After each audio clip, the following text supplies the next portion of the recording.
시간 함께 나눌 하나님의 말씀은 신약성경 빌립보서 3장 17절에서 4장 1절까지의 말씀. 빌립보서 3장 17절에서 4장 1절까지의 말씀입니다. 저와 여러분이 한 절씩 교독합니다. 형제자매 여러분, 다 함께 나를 본받으십시오.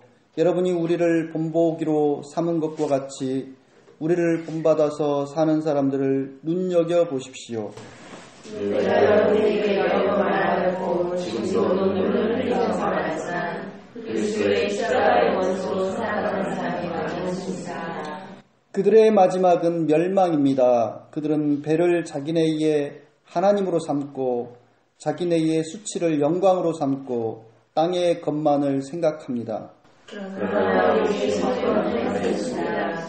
그로부터 우리는 우리의 예수 그리스도를 기다리고 있습니다. 그분은 만물을 복종시킬 수 있는 권능으로 우리의 비천한 몸을 변화시키셔서 자기의 영광스러운 몸과 같은 모습이 되게 하실 것입니다. 나의 꿈이요 나의 위안을 말하는 사람이여 우리가 마지막 기존 날에 오늘 이 자리에 함께 하신 저와 여러분에게 하나님의 은총과 평강이 가득하길 빕니다.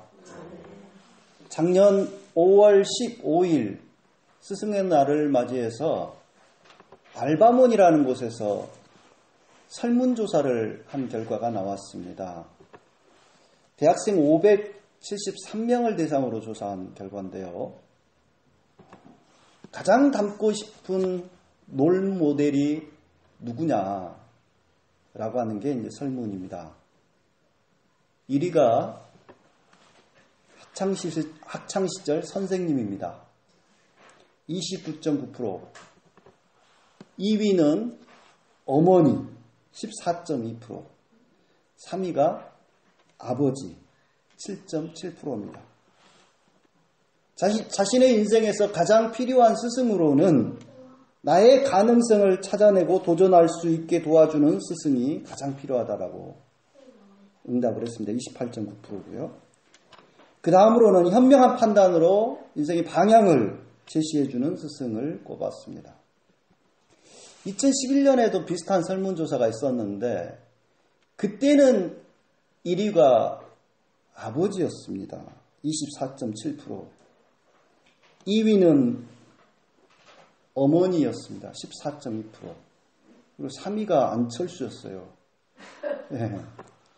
그러니까 이제 그 세월 동안에 2011년부터 2018년까지 흐르는 7년여 세월 동안에 아마도 선생님들과 엄마들이 엄청 분발을 하신 것 같아요. 그래가지고 점수를 엄청 많이 따신 것으로 보이는데 이 아빠들이 앞으로 더 분발을 해야 될 것 같습니다. 특히 대학생들이 인생의 스승으로 여기고 늘 스승의 날 즈음에 찾아뵙는 선생님으로는 고등학교 시절 선생님이 1위를 차지했습니다. 57.3%. 그래서 고등학교 선생님들이 대학생들한테 끼치는 영향이 엄청나구나. 그것을 깨닫게 되었는데요. 물론 스승의 날 즈음에 조사한 거라 선생님들이 가산점을 많이 받았어요. 그래가지고 이게 좀 진짜 그런지는 좀 더 들여다봐야 됩니다. 그렇지만 이 결과를 봤을 때 제가 좀 안심이 됐어요. 지금 대학생들이 나름 건강한 의식을 가지고 있구나. 그런 생각을 했습니다. 왜냐면요. 그들이 가장 존경하고 롤모델로 이렇게 삼고자 하는 사람들 가운데서 1위, 2위, 3위 뭐 이런 사람들이 유명 정치인이거나 유명 스포츠맨이거나 유명 어떤 연예인이거나 뭐 그런 사람들이 유명 CEO, 대재벌 이런 사람들이라고 한다면 우리 사회가 얼마나 거품이 잔뜩 낀 허황된 사회가 되겠습니까? 근데 내 주변에 어머니, 아버지, 선생님을 가장 소중히 여기고 존경하고 본받고자 하는 그러한 모습은 정말 바람직하지 않는가 생각을 해요. 그게 바로 삶의 진보를 이루는 실질적인 그야말로 사회 변화를 이루는 아주 좋은 방향이 아닌가 싶습니다. 오늘 사도 바울은 빌립보 교회 성도들에게 형제 자매 여러분 다 함께 나를 본받으십시오 라고 말씀합니다.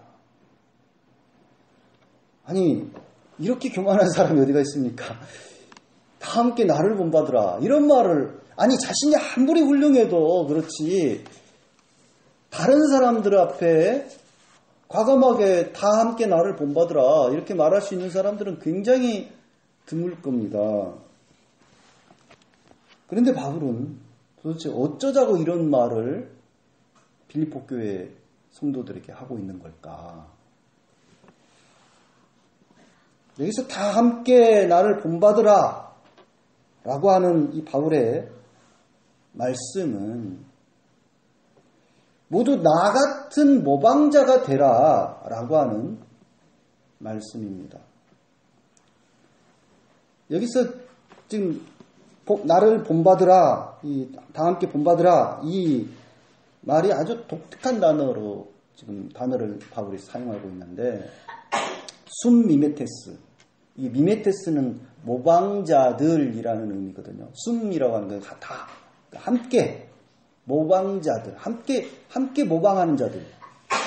그러니까 잘 사용되지도 않는 단어인데 이것을 일부러 쓰면서 함께 모방자가 되어라 이런 이야기를 하고 있어요. 그러니까 자신이 이미 모방자로 살아가고 있음을 여기서 전제하고 있는 거죠. 누구를 모방하며 살아가고 있습니까, 바울이? 오늘 빌립보서 3장 10절 말씀 보겠습니다. 다 같이 빌립보서 3장 10절 말씀 한번 읽어볼까요? 시작. 내가 바라는 것은 그리스도를 알고 그분의 부활의 능력을 깨닫고 그분의 고난에 동참하여 그분의 죽으심을 본받는 것입니다. 그렇습니다. 사도 바울은 다른 누구를 본받고 지금 모방하고 살아가는 게 아니라 바로 예수 그리스도를 부지런히 본받으면서 살아가는 사람, 모방하면서 살아가는 사람입니다. 바울은 말합니다. 2장 6절에서 8절까지의 말씀, 그 그리스도 찬가라고 하는 또는 겸비가라고 불리는 말씀에서 분명히 이야기를 하죠. 내가 하나님의 모습을 지니셨으나 자기를 비워서 종의 모습을 취하시고 사람과 같이 되셨으면 자신을 낮춰 죽기까지 순종하신 바로 그 예수 그리스도의 마음을 본받으라 라고 이야기하고 있지 않습니까? 예수의 마음. 바로 그 예수님과 같이 겸비하시고 자신을 희생하시고 낮추시는 그 예수님을 따라서 평생을 예수님과 같이 닮고자 애쓰신 분이 바로 사도 바울입니다. 그래서 평소에 예수님의 모습을 얼마나 자신이 내면 속에 체화하고자 부단히 애를 썼던지 바울은 말합니다. 나는 그리스도와 함께 십자가에 못 박혔습니다. 이제 내가 살고 있는 것은 내가 아닙니다. 내 안에 예수 그리스도께서 살아 계십니다. 말씀합니다. 바울 자신의 모습을 보면 일생 예수를 닮고자 달려가는 그러한 삶이었고 자신만이 아니라 그러한 삶은 예수를 따르는 모든 성도들이 그와 같이 되어야 한다라고 보고 있습니다. 그래서 자신이 예수의 모방자로서 살아가듯이 빌립보교회 성도들도 마땅히 자신을 본받아서 그와 같은 삶을 살기를 바라고 있습니다. 빌립보 교회가 어떤 교회입니까? 우리가 사도행전 공부하면서 살펴봤다시피 빌립보 교회는 유럽의 첫 번째로 세워진 교회입니다. 유럽의 관문이죠. 그 빌립보라는 시가. 그곳에 바울이 마케도니아 사람의 그 환상을 보고 들어가서 교회를 세웠지 않습니까? 이 빌립보에는 회당이 없었습니다. 아직 예수 그리스도의 복음을 전파하는 사람이 없었습니다. 그래서 바울이 들어가서 복음을 전파하기 이전까지 복음을 들을 기회가 빌립보 사람들한테는 없었습니다. 바울은 예수 그리스도를 따르는 삶을 살아야 된다라고 지금 그 빌립보 교회 성도들에게 가르쳤는데 빌립보 교회의 성도들은 예수를 본 적도 없고 들은 적도 없습니다. 누구를 통해서 그 예수의 말씀을 듣고 배우고 그를 믿게 됐습니까? 바로 사도 바울을 통해서 그 복음을 듣고 예수를 알게 된 거 아닙니까?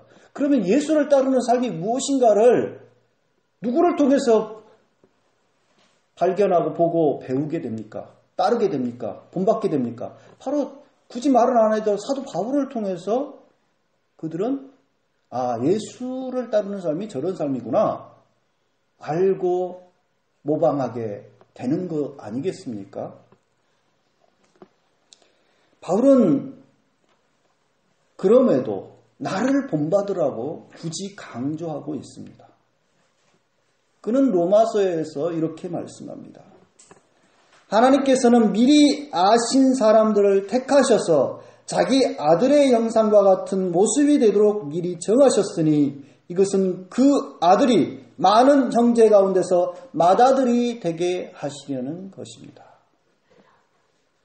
지금 사도 바울에 따르면 예수 그리스도를 믿고 따라 사는 사람들은 그리스도인들은 그들 안에 예수의 형상이 세워져야 됩니다. 예수를 모방해야 됩니다. 그래서 예수의 형상과 같은 모습으로 변화되어야 하는 것이 바로 예수를 따르는 그리스도인이 걸어야 할 길입니다. 예수 그리스도가 당장 눈앞에 보이지 않기 때문에 예수를 따르는 삶이, 예수를 닮는 삶이 무엇인지 잘 모를 때는 주변에 신앙적으로 모범이 되는 예수를 잘 섬기면서 그 예수님과 같은 어떤 재치가 흘러나오는 사람을 모범 삼아서 그를 닮으면 된다라고 바울은 말하고 있습니다. 그래서 바울은 말합니다. 우리를 본받아서 사는 그 사람들을 눈여겨보십시오 라고 이야기하지 않습니까? 그러니까 바울 자신이 지금 몸으로 멀리 떠나 있어서 바울이 어떻게 예수를 따르는 삶을 사는지 지금 또 잘 모르겠거든. 바울이 가르쳐서 지금 바울을 잘 배워서 따르는 그 빌립보 교회의 성도들 가운데서 모범이 되는 분들을 보고 모방하라 라고 이야기하지 않습니까? 그런데요, 이 바울이 볼 때 빌립보 교회에는 그리스도 예수의 십자가 원수로 행하는 자들이 많이 있다라고 했습니다. 도대체 어떤 사람들이 그와 같이 예수님의 십자가의 원수로 살아가고 있는지 구체적으로는 이야기해 주지 않습니다. 바울은 그들에 대해서 말을 하기를 그들은 자기 배를 하나님으로 삼고 자기네 수치를 영광으로 삼고 땅의 것만을 생각한다고 했습니다. 자기 배를 하나님으로 삼는다. 상당히 은유적인 표현인데 자기 탐욕대로 욕망대로 살아가는 사람들을 말하죠. 이런 자들은 수치를 영광으로 삼고 살아가면서 빌립보 교회에 스며들어서 빌립보 교회 성도들을 미혹하고 그들을 잘못된 길로 이끌어 가고 있었던 걸로 보입니다. 그래서 바울은 3장 2절 말씀에 아주 좀 직설적으로 표현을 하고 있어요. 개들을 조심하십시오. 이 동네 개들을 조심하는 게 아니고요. 개들, 개와 같은 그런 자들을 조심하라는 거예요. 악한 일꾼들을 조심하십시오. 살을 잘라내는 할례를 주장하는 자들을 조심하십시오. 말씀합니다. 사실 유대인들이 상당히 오만했지 않습니까? 특권의식을 가지고 있어요. 선민의식을 가지고 있어요. 그래서 이방인들을 일컬어서 개들이라고 이야기를 많이 했어요. 개들이라고 표현을 했어요. 근데 그것을 돌려서 바울은 그런 유대인이면서 그리스도인이 돼가지고 그런 잘못된 신앙관을 가지고서 빌립보 교회를 혼란스럽게 만들어가는 거짓 교사들을 일컬어서 오히려 개들이라고 표현하고 자기 배를 하나님 삼는 자들이라고 하고 악한 일꾼들이라고 하면서 그들을 조심하라고 경계하고 있습니다. 그들은 율법주의적인 어떤 신앙관을 가지고 있는 것 같아요. 그래서 할례를 강요하고 이것만이 예수를 잘 믿는 길이라고 하면서 빌립보 교회 성도들에게 너무도 무거운 굴레를 씌우고 있는 걸로 보입니다. 그래서 단호히 바울은 그들을 경계하면서 조심하라고, 그들에게 굴하지 말라고 말씀하고 있습니다. 그러면서 그는 성도는 마땅히 하늘의 시민권자답게 살아야 된다고 말씀하고 있습니다. 빌립보 시는 마케도니아에서 대표적인 도시였습니다. 로마 지배를 받는 이 마케도니아 지역, 그 지역 가운데서 뭐 데살로니카가 이제 그 수도였습니다만은 그 다음으로 아주 제1의 도시가 빌립보입니다. 근데 이 빌립보는 아주 특별한 지역이었습니다. 작은 로마로 불릴 정도로 이 빌립보 시민이 되는 것은 로마 시민이 가지고 있는 어떤 시민적인 그 권한을 똑같이 갖고 있었습니다. 그래서 이 빌립보인들은 민사소송권을 가지고 있고요.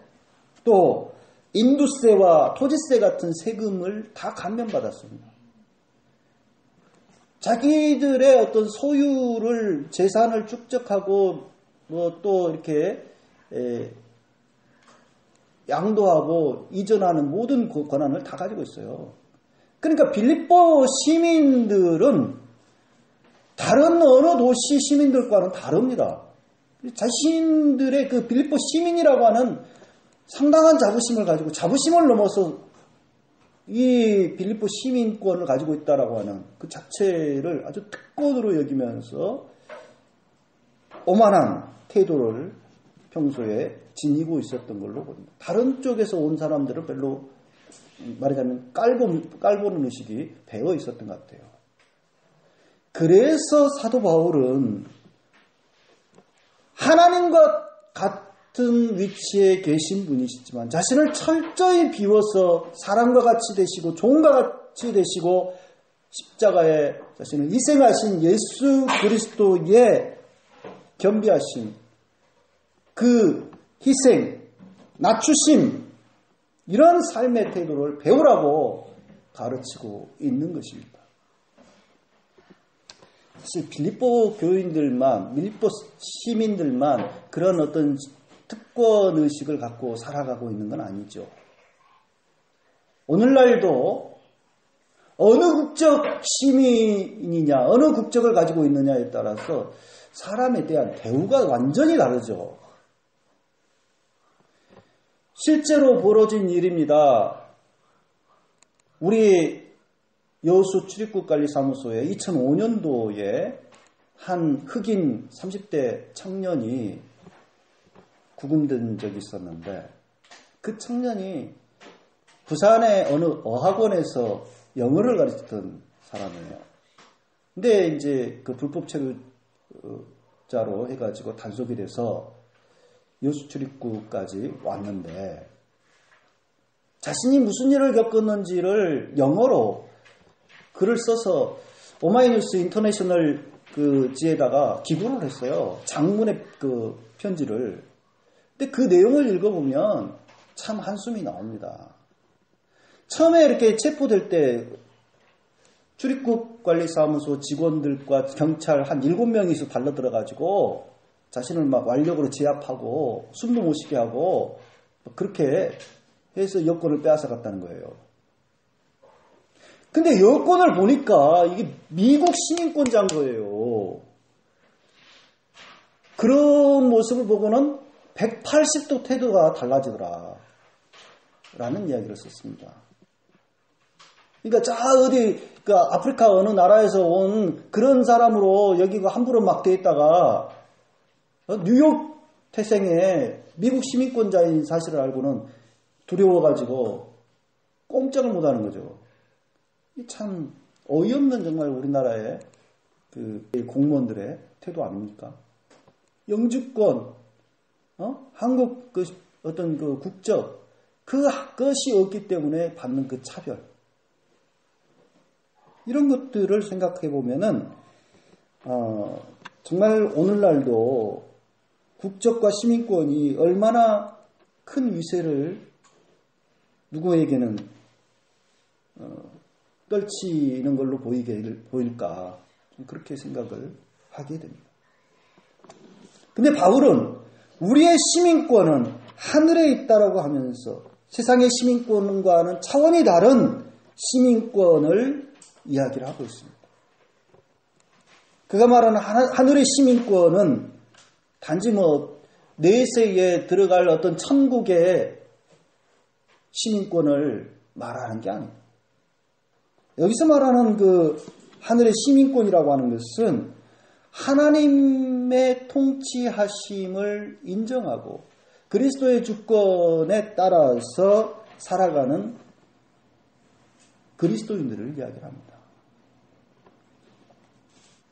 비록 몸은 세상 속에 머물면서 살아가고 있지만은 영적으로는 하늘의 도성의 백성으로서 영생의 특권을 지닌 그리스도인들, 바로 그들은 하늘의 시민권자라고 하는 것입니다.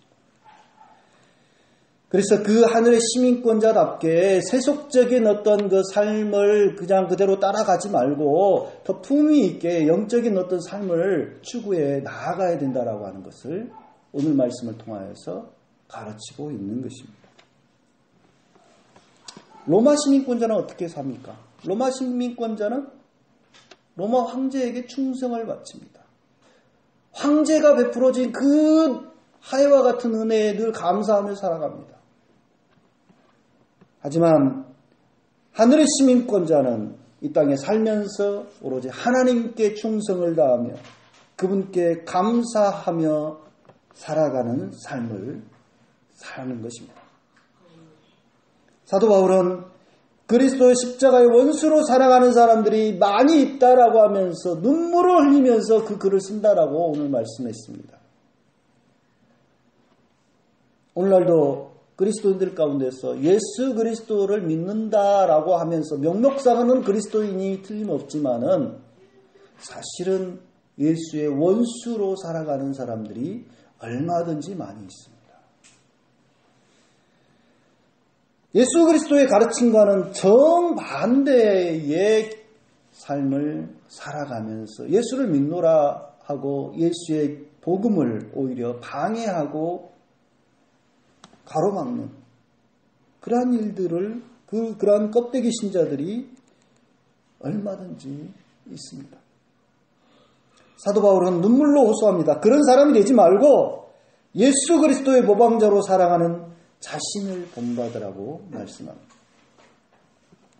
헛된 세속의 욕망에 사로잡혀서 살아가지 말고 하늘의 시민권자답게 예수님이 첫 열매로 보여주신 그 부활의 능력을 덧입어서 그 부활의 능력을 덧입으신 것처럼 우리 또한 그렇게 부활의 능력을 덧입혀 살아가게 되기를 고대하면서 예수 안에서 굳건히 서서 나아가자고 권면하고 있습니다.